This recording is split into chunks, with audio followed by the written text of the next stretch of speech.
સુરતના પુણા વિસ્તારમાં એમ્બ્રોઇડરીના ખાતામાં ફાયરિંગ કરી લૂંટ કરનારો આરોપી હરિયાણાથી ઝડપાયો. સુરતમાં શહેરના પુણામાં એમ્બ્રોઇડરીના ખાતામાં ફાયરિંગ કરી લૂંટ કરનારા આરોપીને પોલીસે આખરે ઝડપી પાડ્યો છે. તમને જણાવી દઈએ કે ભાગ્યોદય ઇન્ડસ્ટ્રીઝમાં ધોળા દિવસે એમ્બ્રોઇડરી ખાતામાં બે ઇસમોએ પ્રવેશી ફાયરિંગ કરી મોબાઈલ રોકડા રૂપિયાની લૂંટ કરી હતી. આરોપી લૂંટ કરી કારીગરોને અંદર પૂરી બહારથી દરવાજો બંધ કરીને ભાગી છૂટ્યો હતો. ત્યારે લૂંટના આરોપીઓ હવે પોલીસના સકંજામાં આવ્યો છે.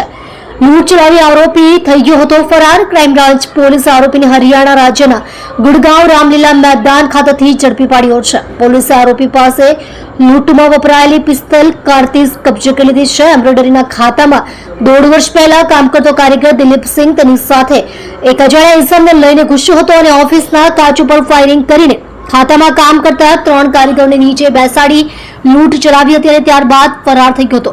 41,000થી વધુનો મુદ્દામાલ ઝડપાયો.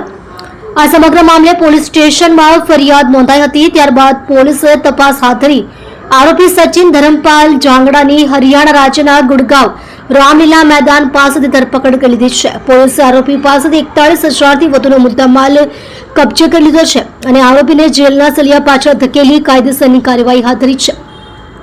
ઉલ્લેખનીય છે કે શહેરમાં અવારનવાર લૂંટ અને મારામારીની ઘટનાઓ વધતા શહેરીજનોમાં પણ હવે ડરનો માહોલ જોવા મળી રહ્યો છે.